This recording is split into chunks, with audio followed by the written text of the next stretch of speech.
नमस्कार, हर खबर हरियाणा देख रहे हैं आप और मैं हूं आपके साथ ज्योति। चलिए शुरुआत करेंगे खबरों की विस्तार में। पंचकुला में बीजेपी के राष्ट्रीय अध्यक्ष जेपी नड्डा ने बीजेपी उम्मीदवार बंतो कटारिया के समर्थन में रोड शो किया। इस दौरान जेपी नड्डा ने इंडिया गठबंधन पर जमकर निशाना साधा। उन्होंने इंडिया को घमंडिया गठबंधन बताया। वहीं नड्डा ने कहा कि घमंडिया गठबंधन का मकसद भ्रष्टाचारियों को बचाना है। कांग्रेस, ममता बनर्जी, लालू प्रसाद यादव, डीएमके सभी परिवारवाद से जुड़े हुए हैं। उनका जनता से कोई वास्ता नहीं है, सिर्फ परिवार के लिए ही संगठन बनाया है।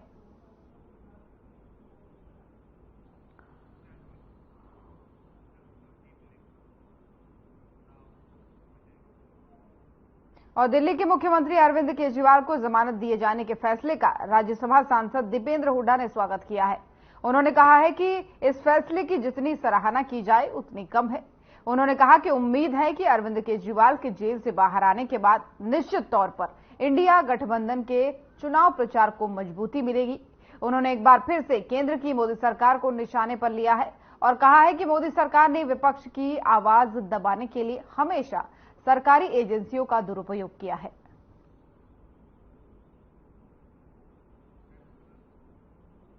तो जज्जर से आपको खबर बता रहे हैं, जहां पर दीपेंद्र हुड्डा कांग्रेस सांसद ने जो है केजरीवाल को जमानत मिलने पर इस फैसले का स्वागत किया है। उन्होंने कहा है कि ये कोर्ट का फैसला, इसकी जितनी तारीफ की जाए उतनी कम है, जितनी सराहना की जाए उतनी कम है। साथ ही इस दौरान उन्होंने केंद्र की बीजेपी सरकार पर भी निशाना साधा है।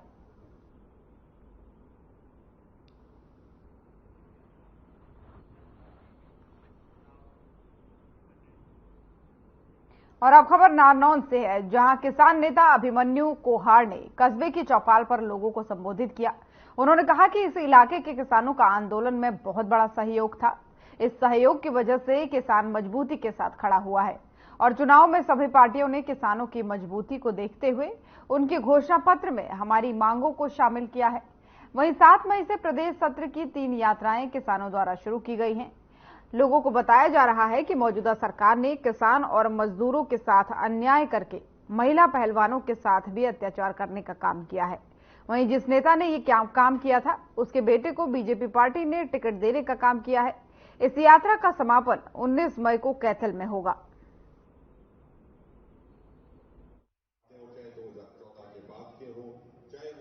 और अभी 7 मई से हमने पूरे प्रदेश सत्र की 3 यात्राएं शुरू करी हैं, जो यात्राएं गांव-गांव में जा रही हैं, लोगों को जागरूक कर रही हैं। आज यहाँ पास के 4-5 गांवों के बड़े मौजूद जिम्मेदार साथी इकट्ठे थे और पिछले 10 सालों का जो इस सरकार का रिपोर्ट कार्ड है, इस सरकार ने कितनी बार किसानों के ऊपर लाठीचार्ज करके उनकी हड्डियां तोड़ी, कितनी बार मजदूरों के ऊपर अत्याचार करे, किस तरीके से 4 लेबर कोड ला के मजदूरों को गुलाम बनाने का काम किया, किस तरीके से महिला पहलवानों के साथ अन्याय करने वाले ब्रजभूषण शरण के बेटे को लोकसभा का टिकट दे दिया गया।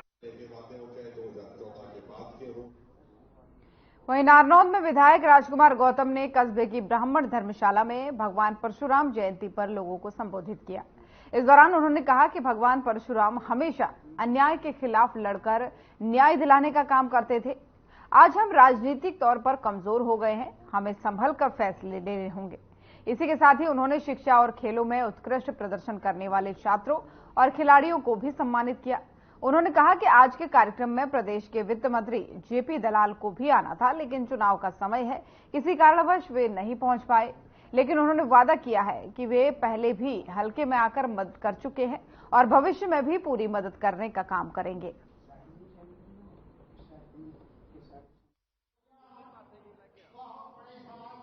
मैं इस दिन को जो भगवान परशुराम को मानने वाले हैं, जिनको जो भगवान परशुराम को अपना इष्ट मानते हैं, देवता मानते हैं, भगवान मानते हैं, मैं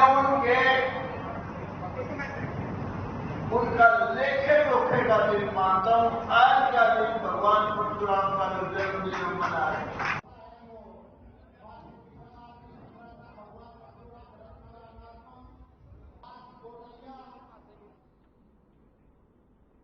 29 अप्रैल को अंबाला के नारायणगढ़ स्थित गुरुद्वारा साहिब में मुख्यमंत्री के आने से पहले सिक्योरिटी द्वारा गुरुद्वारा साहिब में गुरु ग्रंथ साहिब जी की चेकिंग करने का वीडियो सामने आया है, जिसके विरोध में हरियाणा गुरुद्वारा प्रबंधन कमेटी के पूर्व सदस्यों ने डीसी को ज्ञापन भेजा है और मुख्यमंत्री से स्पष्टीकरण की मांग करते हुए उन सभी कर्मचारियों को सस्पेंड करने को कहा है जिन्होंने चेकिंग की थी।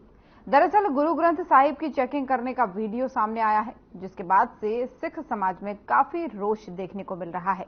वहीं जगदीश सिंह झिंडा ने बताया कि गुरु ग्रंथ साहिब की बेअदबी बर्दाश्त नहीं करेंगे। वो उस दिन जिन लोगों ने गुरुद्वारा साहिब की चेकिंग की, उन्होंने उल्टी टोपियां पहनी थी और पैरों में जुराब पहनकर बॉम्ब डिटेक्टर का इस्तेमाल किया, जो सरासर गलत है।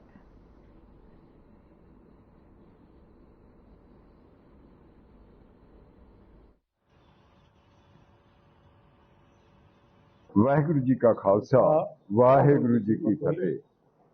मैं जगदीश सिंह झिंडा, पूर्व प्रधान हरियाणा गुरुद्वारा प्रबंधक कमेटी, एक असां राजनीतिक पार्टी बनाई है पंथक श्रोमणी पंथक अकाली दल हरियाणा, जिहदा मैं प्रधान हाँ। साडी 7 मैंबरी कोर कमेटी बनाई है, जिहदे जसवीर सिंह, सुखमीत सिंह, ये सारे असी उस कोर कमेटी के मैंबर हाँ, जिहड़े राजनीतिक धार्मिक फैसले लेंगे। पिछले 29 अप्रैल ਨੂੰ सीएम साहब ने रतगढ़ गुरुद्वारे तहसील नारायणगढ़ जिला अंबाला विच आउणा सी प्रोग्राम चल रहा सी। वाहिगुरू जी का खालसा, वाहिगुरू जी की फतेह। मैं सरदार जसवीर सिंह खालसा, पूर्व चेयरमैन प्रबंधक कमेटी जी पहला है सा। एक नारायणगढ़ के रतगढ़ गुरुद्वारा साहब है, वो एक बड़ी मठभागी घटना वापरी है और उस घटना के दुखी होने करके असी पहला भी पोस्ट पाई है कि अज भी असी डीसी साहब को एक मोमेंटम दे के चल रहे हैं, जो कि एसपी साहब तक पहुंचाना है। और बड़े दुख नाल यह गल कही जाती है कि असी उस पोस्ट को आप सब ने देखा है कि किस तरीके के नाल वो जिवें कूड़े करकट दे विच ओहनूं घुमाया जाता है तो देखा जाता है।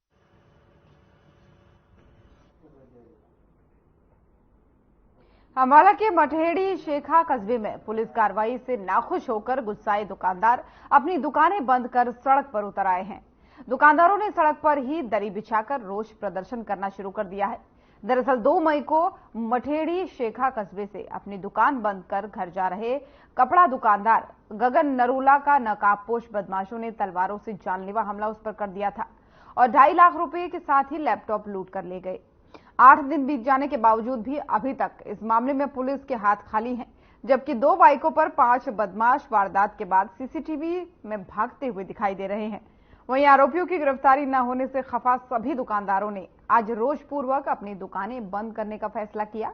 वहीं इस मामले पर नग्गल थाना प्रभारी ने बताया कि पुलिस की 3 टीमें इस मामले को सुलझाने में लगी हुई हैं और जल्द ही आरोपियों को पकड़ लिया जाएगा।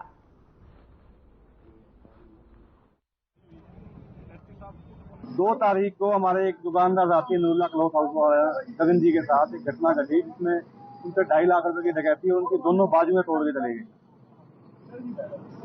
उस दिन भी हमने प्रशासन को ये रिक्वेस्ट की थी कि दोषियों के खिलाफ कार्रवाई की जाए, गिरफ्तार किया जाए। तो 10 दिन बीत जाने के बाद ना तो किसी को गिरफ्तारी हुई है, ना ही इस बात का पता चल पाया उनको कि कौन आदमी थे जो ये सब करके गए हैं, ये हरकत करके गए हैं।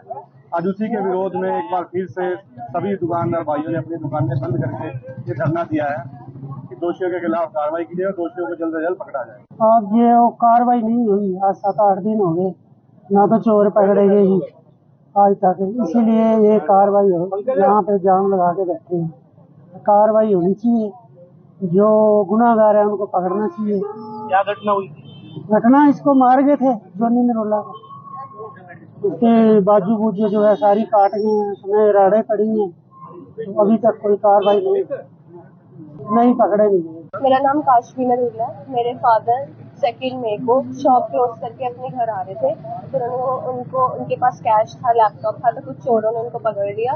उनकी काफी चोट आई और उनकी पूरी बाजू की सर्जरी हुई है। दूसरी बाजू में उनको 20 to 22 स्टिचेस लगे हैं और हम बस यही चाहते हैं कि जल्दी से जल्दी चोरों को पकड़वाया जाए ताकि मेरे फादर को जस्टिस मिले। वो अब तक अपना बिजनेस उनका बंद पड़ा, अब तक वो अच्छे से चल नहीं पा रहे, खुद उठ नहीं पा रहे हैं और पुलिस अब तक कुछ नहीं कर पाई। हम सिर्फ यही चाहते हैं कि उन्हें जस्टिस मिले, चोर पकड़। बताया जा रहा है कि पुलिस इस मुकदमा में काफ़ी अच्छे से कार्रवाई कर रही है। हमारे एसपी साहब की तरफ से सुरेंद्र राव जी की तरफ से 3 टीमें बनाई हुई हैं और CIA 1 की टीम है, थाना की भी है, हमारी ASP मैडम सृष्टि गुप्ता भी इसी में लगे हुए हैं, लगातार मॉनिटरिंग कर रहे हैं और जो सस्पेक्टेड पर्सन है उनसे पूछताछ की जा रही है। CCTV कैमरे हैं और जो भी साइबर के हलवे पे कार्रवाई की जा रही है और इनको समझाया जा रहा है कि भाई देखो किसी भी तफ्तीश के मुकदमे में टाइम लगता है, तो जल्दी आरोपियों को गिरफ्तार करने के लिए हर संभव प्रयास किया जा रहा है।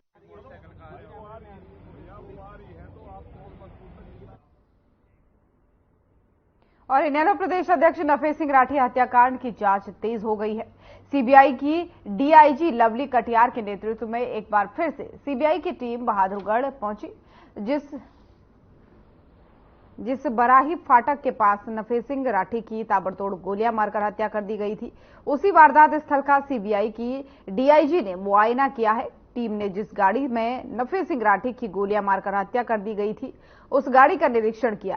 इसी के साथ ही वारदात के समय प्रयोग में लाई गई I-20 गाड़ी की जांच सीबीआई की टीम के साथ ही आधा दर्जन से ज्यादा सदस्यों ने गहनता से की। वहीं सूत्रों की अगर माने तो सीबीआई इस मामले में जल्द ही कोई बड़ा खुलासा करने वाली है।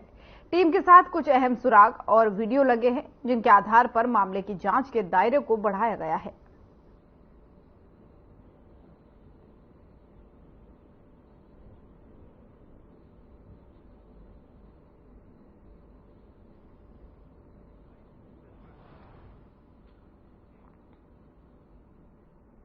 और हरियाणा में राजनीतिक सरगर्मियां अपने चरम पर हैं। अब मतदान के लिए महज कुछ ही दिन का समय बाकी है, जिसको लेकर के अब हर प्रत्याशी चुनाव प्रचार में जुटा हुआ है। और इसी कड़ी में भाजपा के कद्दावर नेता और गुरुग्राम लोकसभा के प्रत्याशी राव इंद्रजीत सिंह धुआंधार प्रचार कर रहे हैं। राव इंद्रजीत सिंह ने धारूहेड़ा और रेवाड़ी में 12 से ज्यादा गांवों का चुनावी दौरा किया है और लोगों से बीजेपी के पक्ष में वोट करने की अपील की है।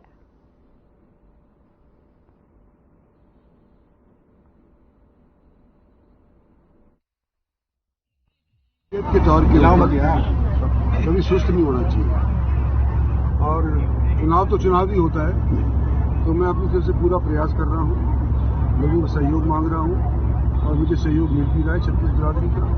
आज के दिन मैं ये सोच रहा हूँ कि अगर यही हम रफ्तार अगर मापते रहे तो आने वाले समय के अंदर शायद इस लोकसभा क्षेत्र से सबसे रिकॉर्ड हाथों से जीत। एक आरक्षण खत्म करने की बात जैसे आपने स्टेज से भी कहा, एक समुदाय की तो गलत किया जो दे रहे हैं, बाकी जो जाति से आरक्षण चल रहा है। देखो, संविधान के साथ हम बिल्कुल छेड़छाड़ नहीं करेंगे।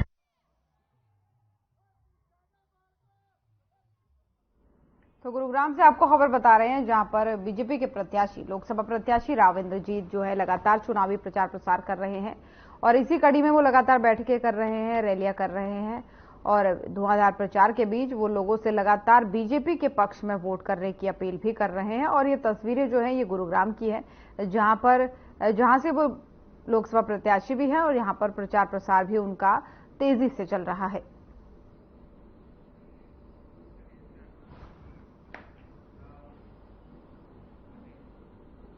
और जेपी दलाल ने भिवानी में बीजेपी उम्मीदवार धर्मवीर सिंह के समर्थन में रोड शो निकाला। इस दौरान धर्मवीर सिंह ने कहा कि उनकी पार्टी ने सही तरीके से चुनावी अभियान शुरू किया है। उन्होंने बताया कि शहीदों की प्रतिमा के नजदीक से रोड शो शुरू किया गया है। साथ ही उन्होंने ये भी कहा कि देश की मजबूती के लिए उनकी पार्टी और नरेंद्र मोदी ही ऐसे हैं जो देश का विकास कर सकते हैं। देश चाहता है कि देश मजबूती से आगे बढ़े। इसी के साथ ही कैबिनेट मंत्री जेपी दलाल ने कहा है कि प्रधानमंत्री ने देश को आगे बढ़ाने के लिए कार्य किए हैं।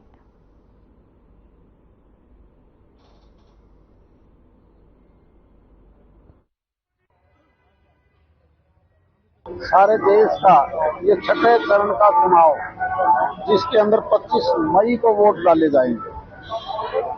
सही मायने में तो आज से ही चुनाव प्रचार शुरू हुआ है।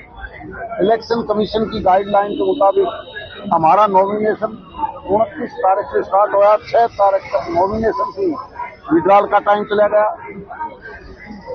निशान अलॉट हो गए और उसके बाद ये पहला दिन है जिसमें हमने चुनाव प्रचार शुरू करना है।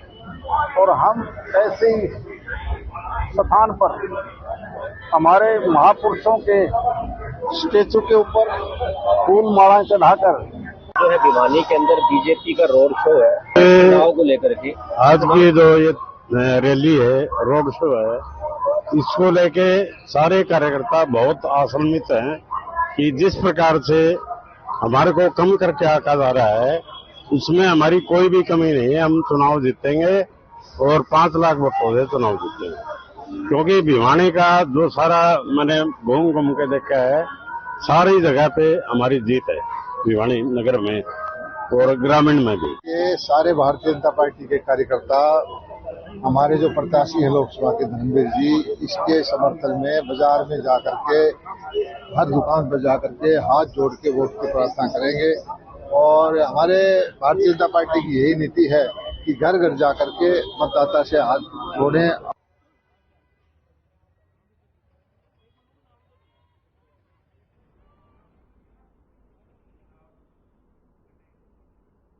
और कालावली के आरा रोड पर 2 फर्नीचर की दुकानों से लाखों की चोरी को अंजाम दिया गया।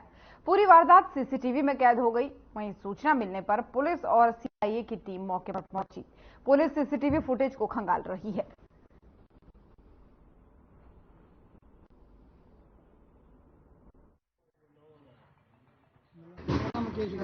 दुकान किस नाम से है आपकी? कितना नुकसान हुआ है चोरी में आपका? 5-4 तो खुल रहे, 5-7 हो गए, 5-7 हजार रुपये 20-30 हजार का नुकसान है। और साथ भी आपके और दुकान में भी चोरी हुई है? उनकी कितनी चोरी हुई है लगा भी पता? इतना का भी हो गई, 1 लाख रुपए का नुकसान उनको भी होगा। कैसे घुसे चोर दोनों दुकानों में? से बाहर उखाड़ के वो पैड़ी से नीचे उतर के। पुलिस मौका पे पहुंच गई है जी? पुलिस मौके पर भी है।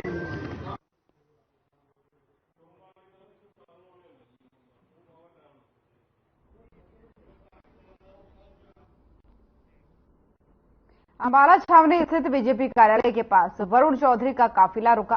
स्थिति कुछ ऐसी बनी कि हरियाणा के पूर्व गृह मंत्री अनिल विज बीजेपी उम्मीदवार बंधु कटारिया के लिए चुनाव प्रचार कर रहे थे कि अचानक कांग्रेस के लोकसभा उम्मीदवार वरुण चौधरी का काफिला भी चुनाव प्रचार के लिए निकल रहा था। दोनों नेताओं का जब आमना सामना हुआ तो वरुण ने काफिला रोका और पूर्व गृह मंत्री जो है अनिल विज के पैर छुए। अनिल विज ने विपक्षी नेताओं को जलपान भी इस दौरान करवाया।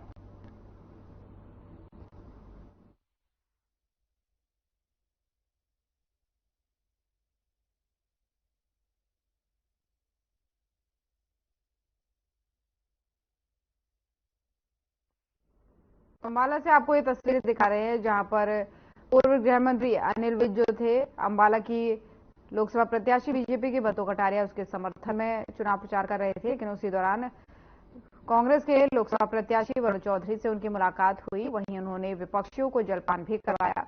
तो भाईचारे की एक तरीके से तस्वीरें आप ये कह सकते हैं।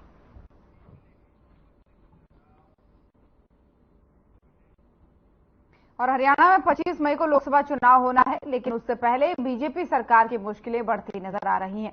जिन 3 निर्दलीय विधायकों ने सरकार को समर्थन दिया था, उन्होंने अपना समर्थन वापस ले लिया और उसी के बाद विपक्षी दल भी एक साथ होते हुए नजर आ रहे हैं।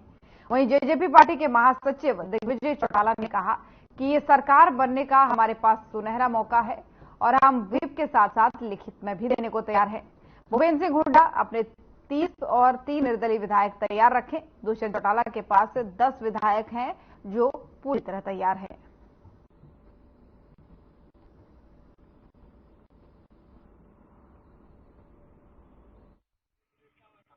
बढ़िया तैयारी है। भूपेंद्र मलिक जी के पक्ष में एक बड़ा अच्छा माहौल बनते जा रहा है डे बाय डे। कल इनके प्रोग्राम में देख रहा था, आजकल सोशल मीडिया से देखते हैं, और आधी रात को दुष्यंत जी इनके समर्थन में जब आए तो सैकड़ों हजारों लोग गांव में रात रात को जुट गए। अभी भी आप देख रहे हो शाहपुर गांव में कितनी भीड़ है। पहला ही हमारा प्रोग्राम है, तो बड़ा अच्छा लोगों में वो है। अब 15 तारीख के आसपास पता चलेगा कि वो कैसे आगे बढ़ता है। मैं ये मानता हूं कि इनकी जीत तो निश्चित है, उसको 25 तारीख को मोहर लगा करके सुनिश्चित लोग करेंगे और बहुत अच्छा माहौल है। दिग्विजय जी हुड्डा जी को कहां देख रहे हैं? सरकार तो खुला ऑफर है भाई, लिखित दे देंगे, कौन रोक रहा है? मैं कह रहा हूं हम अपना व्हिप जारी करके लिखित में दे देंगे। बहुत अच्छा रुझान है, बहुत बढ़िया दौर है। इतनी गर्मी के अंदर इतनी भीड़ निकल के आ रही है, लोगों का भरपूर समर्थन भूपेंद्र मलिक जी को मिल रहा है। अब कैंडिडेटों को किस तरीके से देखते हैं? कैंडिडेट एक तो बाहरी है, एक आदमी को आजमा चुकी जनता, भूपेंद्र मलिक को आजमाएगी। पूरा भरोसा है कि अपने को मौका देगी, किसान के बेटे को मौका देगी निश्चित तौर पर। कल भूपेंद्र हुड्डा सोनीपत में थे, उन्होंने कहा कि राज्यपाल से मिलने के लिए हाँ, तो अब चिट्ठी लिख दी हमने, तो अब तो उनका काम है, आगे बुलाओ। आज वो कह रहे हैं कि मैं चंडीगढ़ लेके जाता हूँ, तो भाई तो किसी बात है, पहले विधानसभा का सेशन कॉल करो, फिर हम इकट्ठे करेंगे अपनी सारी। और पुलिस महानिदेशक शत्रुजीत कपूर ने पुलिस ट्रेनिंग सेंटर सुनारिया के पीओपी ग्राउंड में आयोजित एक्स सर्विसमैन के रिक्रूटमेंट के basic course batch number S14 की पासिंग आउट परेड का निरीक्षण किया। इस दौरान उन्होंने उपस्थित पत्रकारों को संबोधित करते हुए कहा कि पुलिस प्रशिक्षण केंद्र से लगभग 450 से भी अधिक एक्स सर्विसमैन पुलिस जवान की ट्रेनिंग लेकर पुलिस फोर्स में भर्ती हुए हैं।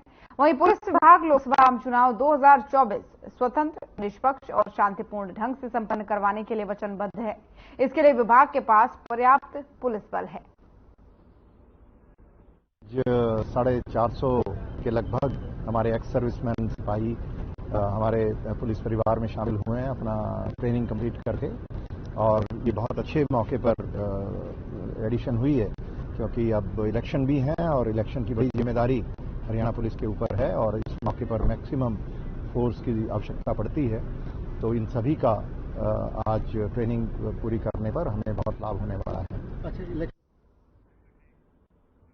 और मतदान प्रतिशत बढ़ाने और मतदाताओं को जागरूक करने के लिए तरह तरह के अभियान चलाए जा रहे हैं और मतदाताओं से अपील की जा रही है कि वो 5 वर्ष में एक बार आने वाले इस लोकतंत्र महापर्व में अवश्य भाग लेकर मतदान करें।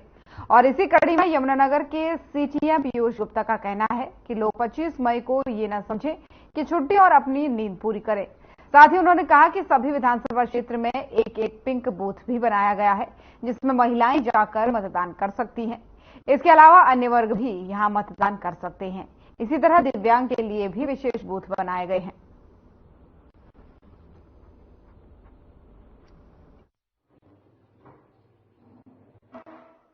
मतदान की तैयारियां पूरी जोर शोर से चल रही हैं। अभी तक की जो फाइनल लिस्ट है उसमें लगभग 8,99,000 मतदाता हमारे वोट करेंगे। इसमें लगभग 4,80,000 पुरुष, 4,18,000 महिलाएं एवं 4 थर्ड जेंडर के मतदाता हैं। इसमें 18 से 19 उम्र में लगभग 14,000 के करीब नए मतदाता हैं जो पहली बार अपने मतदान का प्रयोग करेंगे। इसमें लगभग 10,000 के करीब पुरुष एवं 4,000 के करीब महिला मतदाता होंगे। तो इसमें सर जो वोट प्रतिशत बढ़े उसके लिए सर क्या तैयारियां की गई और क्या क्या प्रयास है? मतदान प्रतिशत को बढ़ाने के लिए स्वीप एक्टिविटी के और तेजी से बढ़ रही गर्मी ने लोगों की समस्या बढ़ा दी है। बढ़ते तापमान के साथ साथ लोगों का घरों से बाहर निकलना भी मुश्किल हो गया है। अंबाला की जनता बढ़ते तापमान से काफी प्रभावित दिख रही है। ऐसे में वहां के लोगों ने बताया कि उन्हें इस गर्मी को लेकर किस तरह की परेशानियों का सामना करना पड़ रहा है। वहीं धूप से बचाव के लिए जब एक्सपर्ट एडवाइस ली गई तो डॉक्टर ने बताया कि गर्मी से बचाव के लिए पेय पदार्थ ज्यादा लेना चाहिए। ऐसे में फल खाने चाहिए जिनमें ज्यादा पानी हो। अगर धूप से चेहरे पर कोई समस्या होती है तो डॉक्टर से संपर्क करें।